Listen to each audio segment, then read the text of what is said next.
and we spent hours chatting every day on Skype.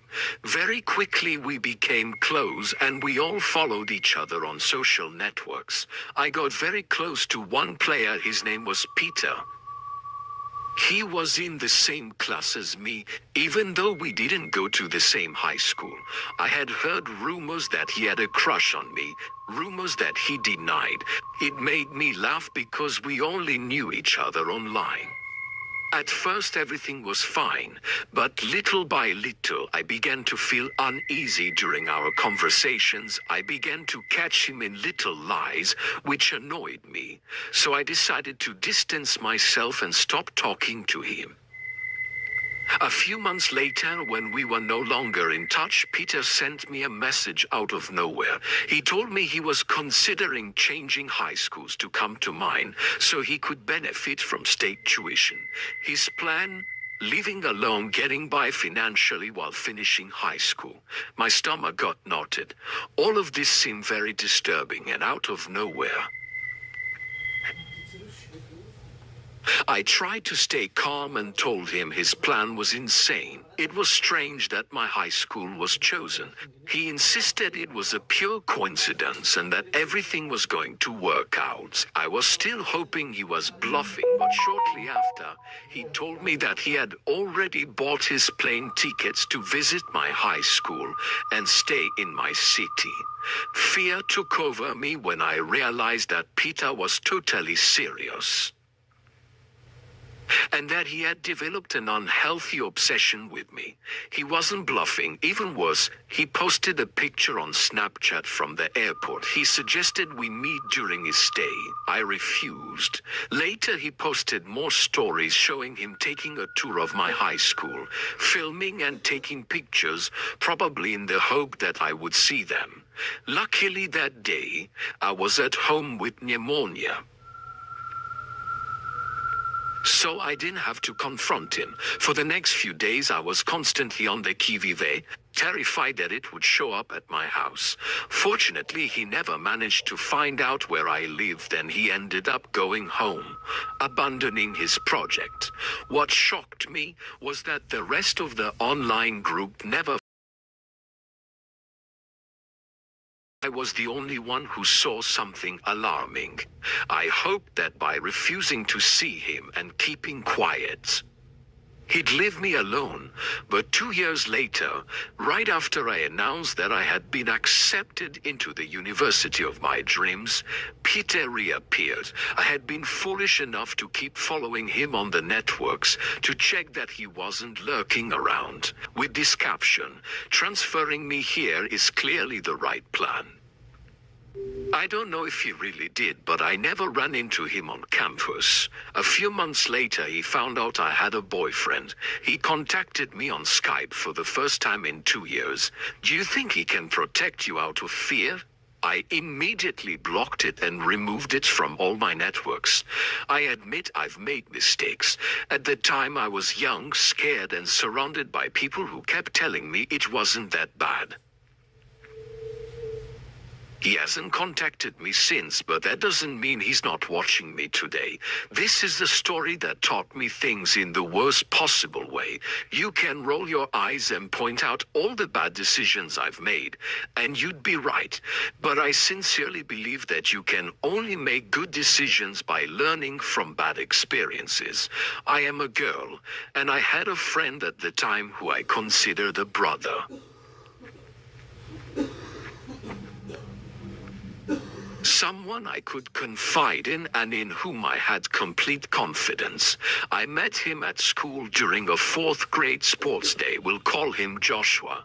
It was the last day before the holidays. We hung out with a group, we laughed, we had fun. Then we added on Facebook. He didn't write to me right away. It was only in the middle of the holidays that he sent me a message. A simple greeting, just to check in on me.